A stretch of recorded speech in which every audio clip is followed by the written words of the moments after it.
importante para as pessoas que talvez não conheçam o Instituto é que uma particularidade é a diversidade de professores e professoras. Para quê? Para escutar, para sentir a voz de diferentes pessoas e você encontrar a sua, né? Não seguir só uma visão, só uma linha, sino várias, para você poder fazer depois algo pessoal, algo com seu selo, com seu jeito, né? Até porque gurus não existem, neste campo não existem, né? Então, você tem que criar seu próprio caminho como terapeuta consteladora ou constelador, né? Então, essa riqueza de visões faz também toda a diferença. Aí sim. Por que olhar para si primeiro?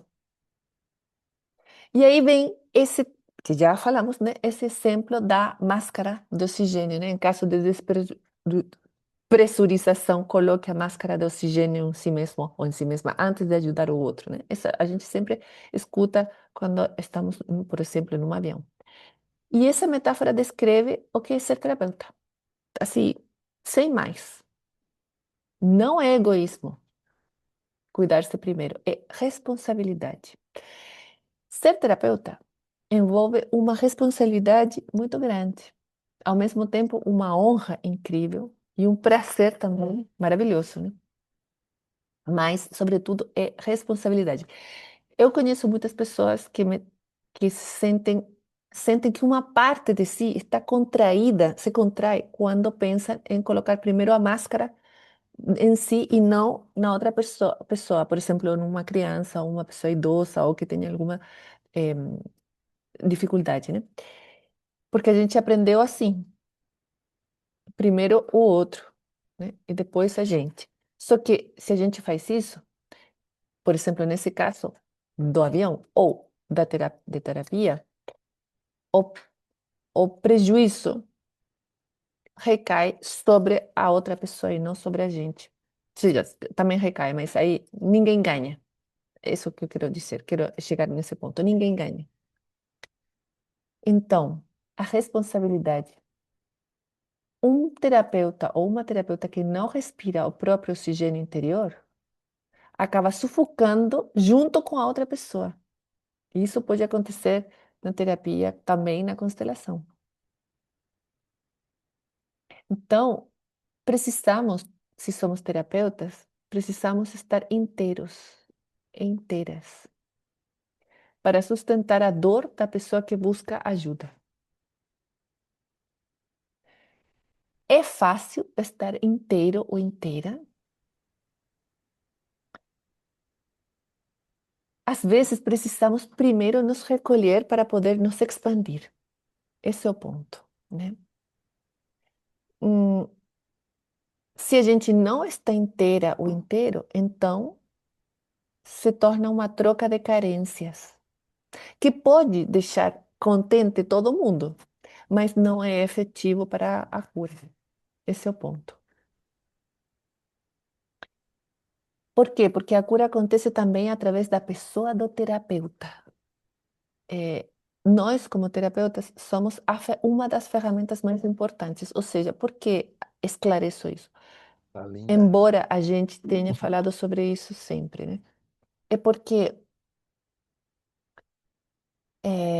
quando a gente hum, acha que aprendendo técnicas, fazemos o curso, aprendemos técnicas e pronto, colocamos essas técnicas em prática, a gente está deixando de lado a maior ferramenta que somos nós. E esse é um erro comum que a gente vê das formações. É como se a formação é de mim para fora. Eu aprendo e eu aplico. Mas aqui está a principal matéria-prima, é a gente, né? Somos um dos instrumentos de trabalho. Quando olhamos para nós, reconhecemos nossos padrões, nossas feridas e limites e podemos estar no encontro sem projetar nelas ou neles a própria história. Também, e esse é um ponto muito importante também, é olhar para dentro nos torna mais humildes e compassivos e compassivas. Sabe quando tem profissionais que começam a se dar muito bem e começam a perder essa humildade, dessa compaixão? Falta olhar para dentro novamente, porque aí a gente entende novamente que entendemos na carne o que é ser um ser humano, com a humildade e a compaixão, que dá o autoconhecimento, que dá esse olhar para si primeiro. Então, a pergunta que pode surgir aqui é: onde na sua vida você tenta salvar os outros antes de respirar o seu próprio ar? E que te produz, poderia agregar, essa frase: respirar teu próprio ar primeiro. Produz incômodo, como se alguma coisa não estivesse certa, ou ao contrário, está tudo certo para você assim.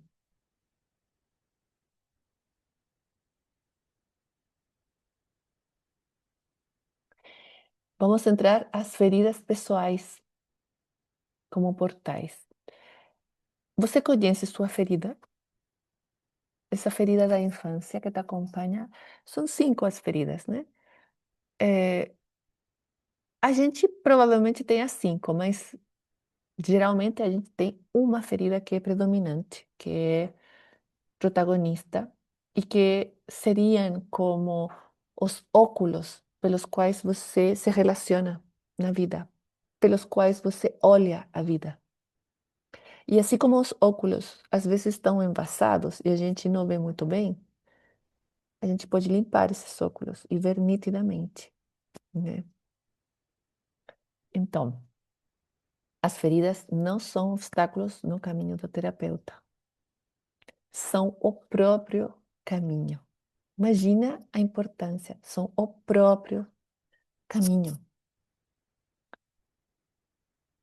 Caminhou esse seu caminho? Começou a caminhar esse seu próprio caminho? Se não, vamos começar a caminhar seu próprio caminho.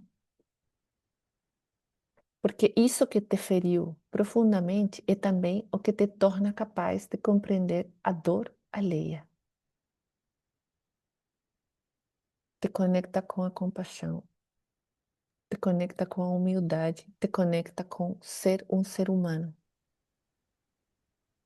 com essa compreensão além das palavras, além da técnica, do academicismo.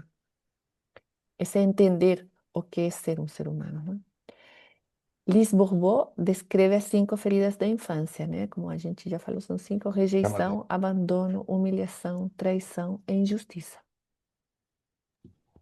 E essas feridas que a gente vai trabalhar na formação são as origens das máscaras que utilizamos para sobreviver, que são máscaras bem definidas, né?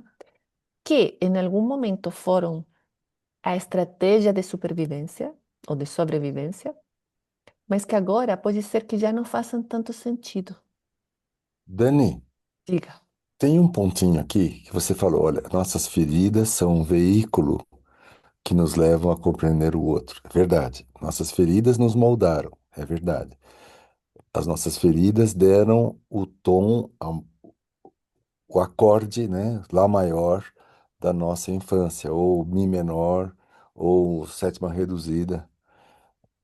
Deram a tonalidade, deram o pano de fundo da nossa infância, né? Mas tem uma frase que é atribuída ao Bert que não está 100% localizada, se foi ele que falou, que ele diz assim: na sua vida só vai aparecer o que é 100% sob medida para você. Então, não importa quem falou. Na sua vida só vai aparecer o que é 100% sob medida para você. Ou seja, essas feridas são as feridas sob medida para essa caminhada. essa jornada da nossa existência. Essas feridas, elas vão acertar, o, afinar os nossos instrumentos. É difícil para a gente pensar que a ferida de abandono, de injustiça, que essas que a gente vai ver agora, tenham sido positivas na nossa vida. Mas quando a gente vê que todas as enfermidades, e isso eu estou falando agora das 14 mil enfermidades registradas na OMS, né? Todas as enfermidades só aparecem de maneira sob medida para a pessoa. Não são as cinco feridas, são as 14.400 enfermidades que são sob medida. Então, só para entender assim, como que da nossa vida é um assunto tão profundo a nossa vida e ela se conecta, ela busca o que ela precisa.